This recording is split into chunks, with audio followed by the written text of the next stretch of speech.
The journey of the soul after death's Islamic perspective. What if I told you the moment you fear the most, your last breath, is not really the end? What if death is not the finish line, but the doorway to the real life? We live as if our jobs, our homes, our dreams are permanent. But in truth, every heartbeat is just a countdown. And when it stops, your soul steps into a journey so real, so intense, that this world will feel like a dream you once had.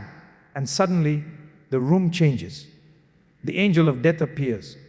For the believer, the soul is pulled out like a drop of water from a jug, smooth, gentle, liberating. For the one who rejected faith, it's like thorns ripping through wet wool, painful, relentless. Barzakh is the pause, the in-between world. Think of it like waiting for exam results. You've already submitted, you can't change a word. Now you just wait. For the believer, the wait feels like rest after a long journey. For the sinner, it feels like being trapped in a nightmare you can't escape. One breath and your life is sealed. No more chances. No more edits. Death is not the end, it is the doorway to the soul's true journey. The angel of death receives every soul differently, based on faith and deeds. In the grave, only lived faith can answer the angel's questions. Barzakh is the waiting stage, peaceful for the believer, tormenting for the rejecter. On the day of judgment, deeds are revealed, weighed, and judged with absolute justice.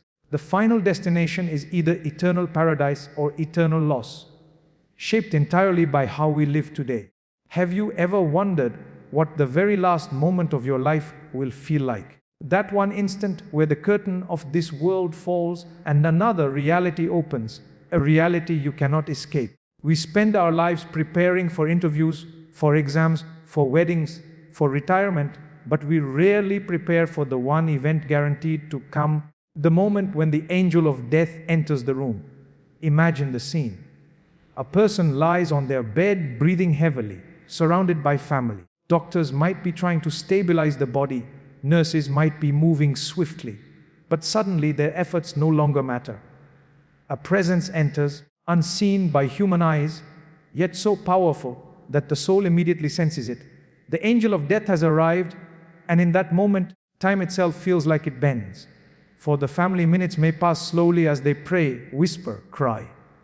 But for the departing soul, this moment is the collision of two worlds. The Prophet Muhammad described it vividly. For the righteous soul, the angel of death does not come alone. Beautiful angels, their faces shining like the sun, descend from the heavens carrying silk shrouds from paradise. They sit near the person, their fragrance filling the space, their presence easing the fear.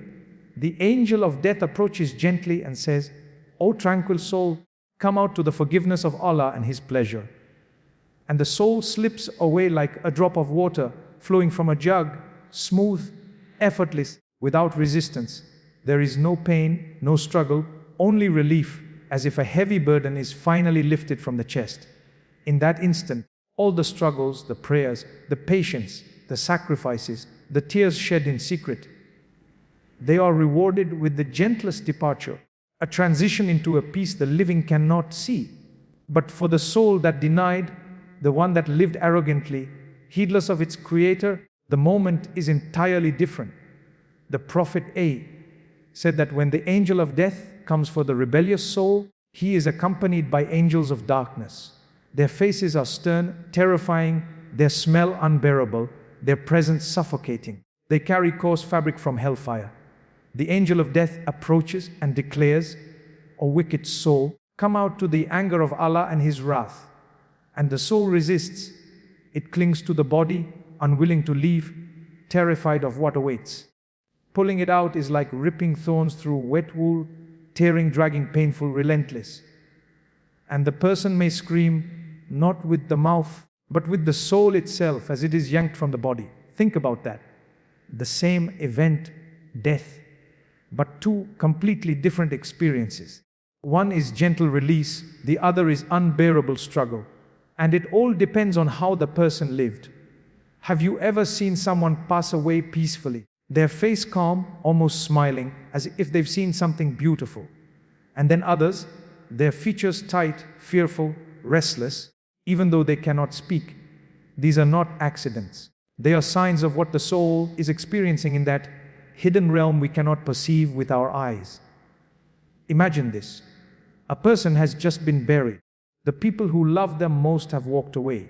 You can still hear the sound of footsteps fading, the last handful of soil falling. The body lies wrapped, motionless, in silence so heavy it feels almost alive. For the living above, life continues. Phones ring, cars pass, families eat dinner. But for the soul beneath, time has completely shifted. That first night in the grave is not just another night. It is the beginning of a new reality. The Prophet Muhammad described it in vivid detail. He said, 2 angels come down, fierce in appearance, their voices shaking the earth, their eyes burning like fire. They are Munkar and Nakir. They don't ask you for your name. They don't ask you about your degrees, your job title, your wealth, or how many people followed you online. They ask 3 questions that cut through the illusion of this world. Who is your Lord? What is your religion? Who is your prophet? And here's the secret. Your tongue cannot recite memorized lines in that moment. This is not an exam you can cram for. Your lips will not move with rehearsed words. Your life itself will speak for you. Every action you lived, every choice you made, every moment of truth or hypocrisy, it all becomes your voice. If you prayed because it mattered, if you struggled for Allah's sake, if faith lived inside your heart, then the answers flow naturally, as if they were always part of your soul. But if religion was a label without practice, if faith was only on the tongue and never in the heart, then the tongue will stumble, confusion, silence, and fear replace clarity. The answers don't come because the life you lived never carried them. Think of it like this. Imagine walking into an interview where the only questions asked are about skills you never learned. No matter how smart you are, no matter how confident you act, you cannot fake it. The truth is exposed instantly. That's what happens in the grave. It is not your performance on earth people remember. It is your sincerity before Allah that becomes your only proof. And what follows next depends entirely on those answers. For the believer, the grave transforms. The Prophet A told us the grave expands as far as the eye can see. A window opens, showing their place in paradise. A breeze of fragrance flows in, filling the air with peace, cooling the soul like shade on the hottest day. They rest as if they are lying beneath the most comforting blanket. No fear, no sorrow, only anticipation of what's to come.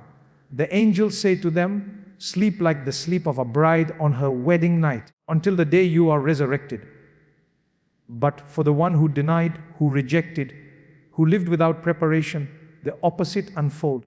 The grave tightens until the ribs crush against each other. A window to hell is opened, and the heat pours in. The smell, the darkness, the suffocating air. It is unlike anything the world can describe. The soul realizes too late what it means to be unprepared. The angels' questions feel like thunder, but the answers never form. Fear consumes them, and regret swallows them whole. Have you ever been in a dream so vivid it felt real? A nightmare where you couldn't scream, where you wanted to wake up but couldn't. That is a glimpse of what the unprepared soul feels in the grave, except it's not a dream. It is reality, sharper than anything the world could ever create. And this is where the truth becomes crystal clear. We can fool people, we can wear masks, we can act pious in front of friends, family, or even entire communities. But in the grave, all masks are ripped away. There is no audience to impress, no applause to win. Only the truth of your life remains. The Quran says, Allah will keep firm those who believe with the firm word in worldly life and in the hereafter. See Surah Ibrahim 14 and 2:7. This means that when the angels ask, the believer's tongue is firm. Not because they studied a script, but because they lived it. The heart had certainty, so the words flow like water. And for those who never held that certainty, the silence becomes deafening. Now imagine your own life for a moment. The grave is waiting for every single one of us. It doesn't matter whether you're rich or poor, young or old. It doesn't matter how many people attend your funeral or how beautifully your coffin is designed. The moment the last person walks away, it's only you, your deeds, and the questions you cannot escape. Who is your Lord? What is your religion? Who is your prophet? And maybe you've repeated these answers countless times in your life. Allah, Islam, Muhammad, but the question is not whether you can say them now. The question is whether your life has been training your soul to say them then. Have your choices reflected Allah as your Lord? Has your heart lived by Islam as your religion? Have your footsteps followed the path of the Prophet A? Because when the angels come, there will be no time left to change the script. The grave is not the place to learn faith. It is the place where faith is proven. And it is only what you carried sincerely in life that becomes your light in that dark, lonely space. Barzakh, the unseen waiting room of the soul. A place so mysterious, so hidden from human eyes, that even the strongest minds cannot truly grasp its reality. And yet, our Prophet A gave us glimpses, enough to make us tremble and enough to make us yearn. When the body is laid to rest and the mourners walk away, when the soil settles and silence takes over, the soul does not simply vanish. It enters Barzakh, a realm between this world and the day of judgment. It is not sleep, but it is not full life either. It is a waiting that reveals everything about what is to come. Imagine the moment right after burial. The world above continues. People cry, some pray, some return to their busy lives. But the soul, your soul, is now in a new reality. For the believer, it is as if the exhaustion of this world is finally lifted.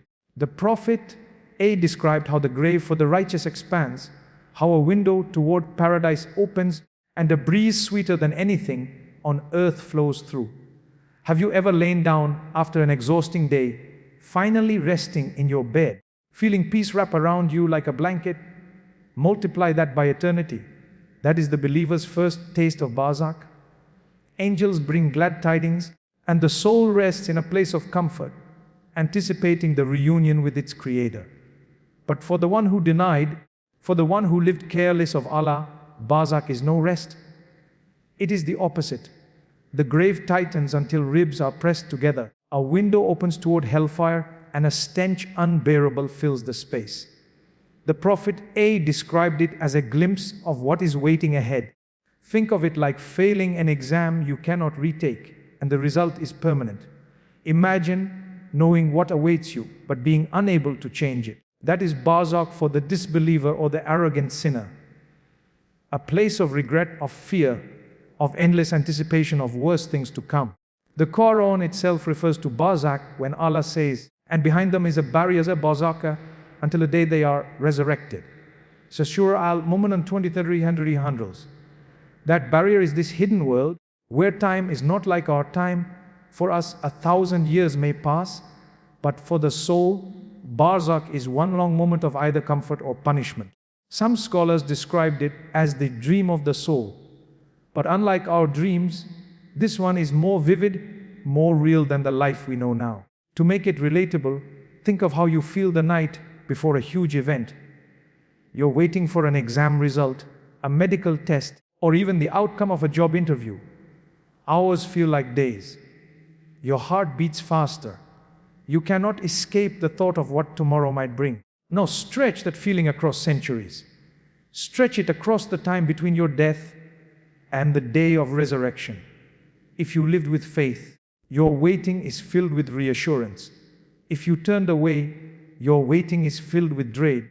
There are narrations where the Prophet A mentioned how the souls of believers meet each other in Barzakh, recognizing one another just as they did in the world. Imagine being reunited with family members who died before you, sitting with them, exchanging stories of how they left the world. Some scholars say the souls of the righteous are free, visiting one another, like honored guests at a gathering.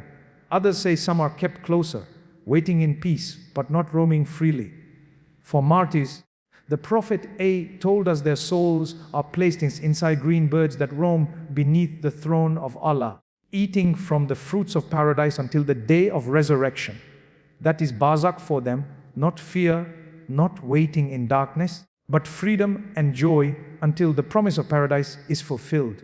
And then there are souls who taste punishment. Souls trapped, tied down, shown glimpses of hellfire.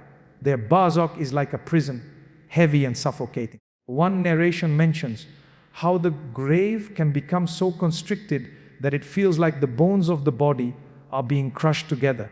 Another mentions how a person who abandoned prayer or who spread lies may be punished with a whip of fire over and over. These are not fables. They are warnings vivid enough to shake us awake from our illusions of permanence. Barzakh is the rehearsal for eternity.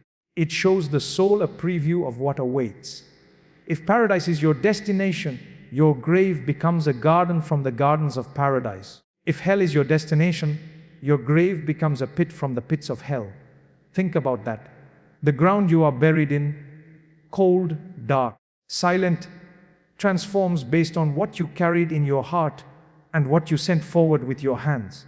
Every prayer, every fast, every act of charity, every tear in the night builds light and space for you in Barzakh. Every arrogance, every betrayal, every missed chance to repent turns that space into a prison. So Barzakh is not simply a pause, it is the unveiling. It is the moment when masks fall and the truth of your soul is revealed. No reputation, no wealth, no followers can enter with you. Only your deeds walk with you. And from the very first moment, you begin to feel what you've earned. Let me take you deeper into that moment when every human being will stand on the day of judgment and the scales of deeds are placed before them. Imagine this scene: the sky is split open, mountains crumble into dust, oceans boil and dry, and all of humanity, from Adam to the very last soul, gathered on one plane. No borders, no nations, no ranks, no titles. Kings and beggars stand side by side. Presidents, scholars, soldiers, children, all reduced to the same trembling state. No one is above another. No one can escape, and no one can hide. The Quran says, that day, you will be exhibited for judgment. Not hidden among you is anything concealed. It's a 69:9a. Think of that. Every action you did, every word you spoke, every secret thought you entertained is now laid bare for all to see. The Prophet A described it vividly. The sun will be brought so close that people will sweat according to their deeds. Some will be drowned in sweat up to their necks, others only up to their ankles.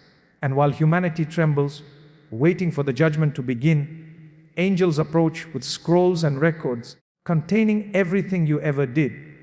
Imagine the angel of your deeds stepping forward, carrying a book so detailed that not even the smallest smile or harsh glance is missing.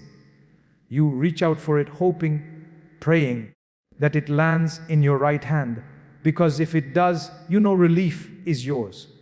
The Quran captures the joy of that moment. So as for he who is given his record in his right hand, he will say, "Here, read my record.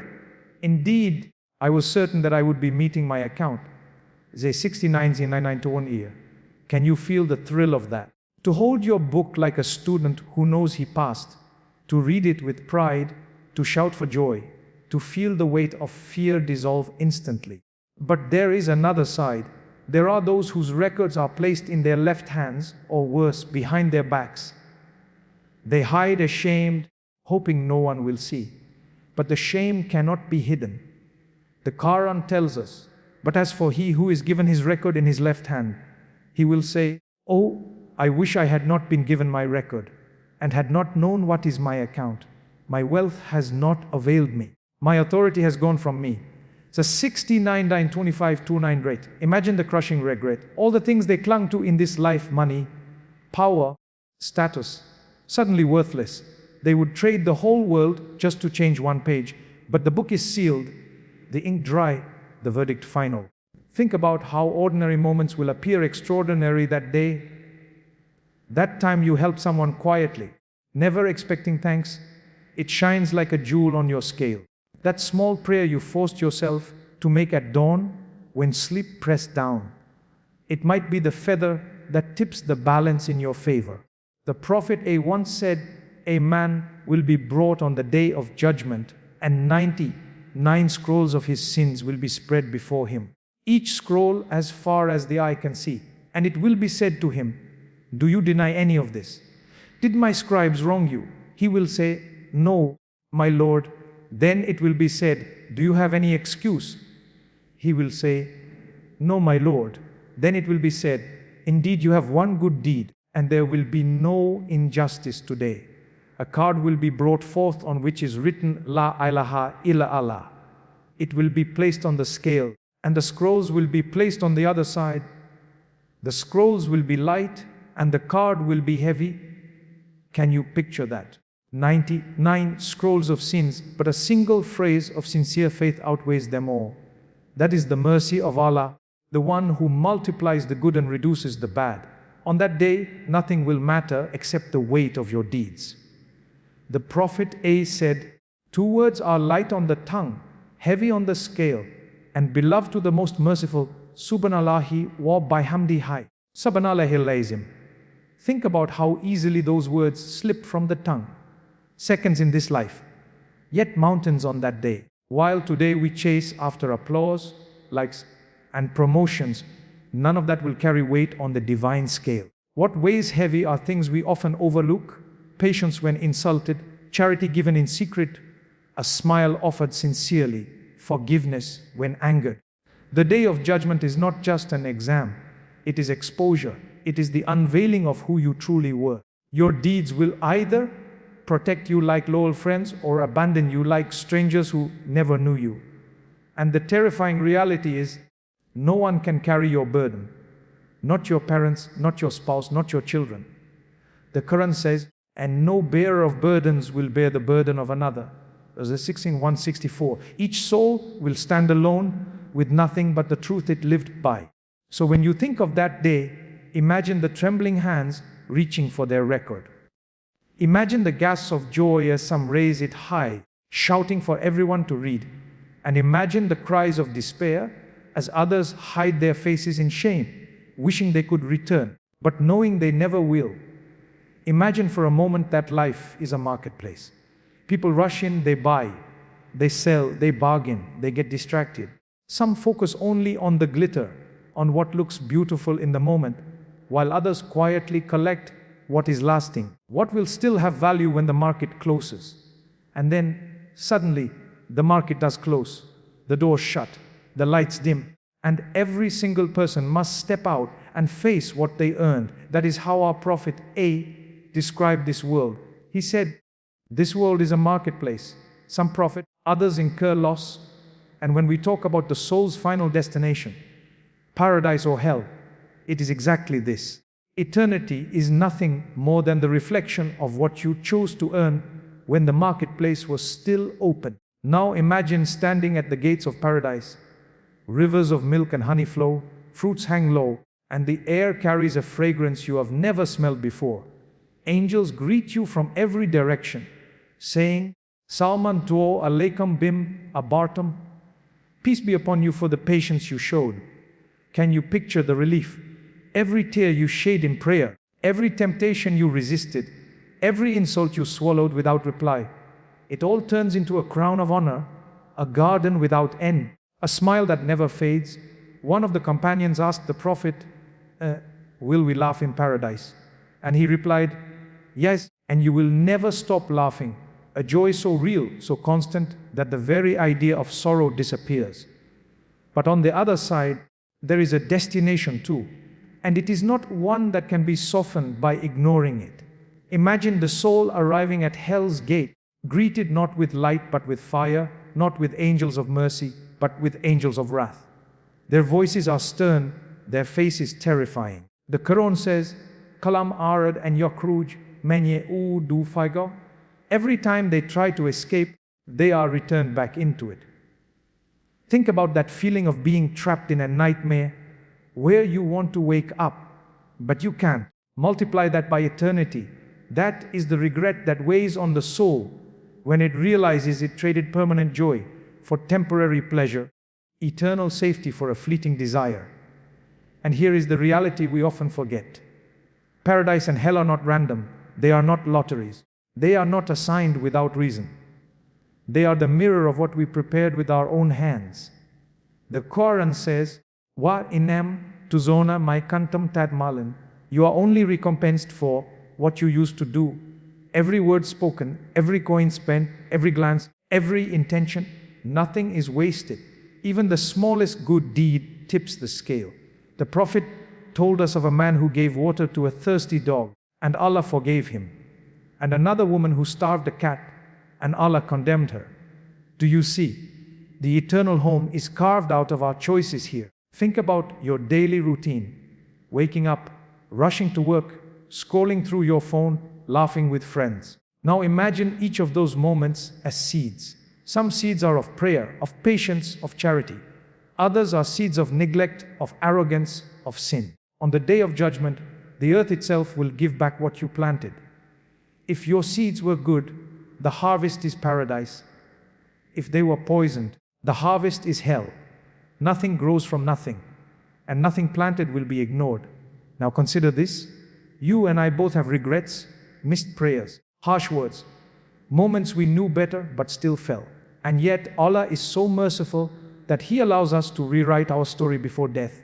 He says, Ilman tibowa amalan wadirmilado amalan ilian, except the one who repents, believes, and does righteous deeds. Imagine a king who tells his subjects, even if you broke the law 1,000 times, if you come back to me sincerely, I will not only forgive you, I will reward you. That is Allah. He is not waiting to push you into hell. He is waiting for the smallest step toward Him so He can open paradise. But here is the chilling part. Time is slipping. None of us knows the hour. Death does not knock politely. It takes. And the choices you make in this very second are bricks in the home you will live in forever. One brick can be a prayer whispered before bed. Another can be a smile given to your parents. Another can be a hand extended to someone in need. And with each brick, your eternal home rises higher. So when we talk about paradise and hell, we are not talking about distant, abstract concepts. We are talking about your real address, your real destination. Right now, in this very moment, you are walking toward one of those two doors. Every step, every breath, every decision is guiding you closer to light or closer to fire. And the most powerful realization is this: you hold the pen. You are writing the story. You are deciding the ending.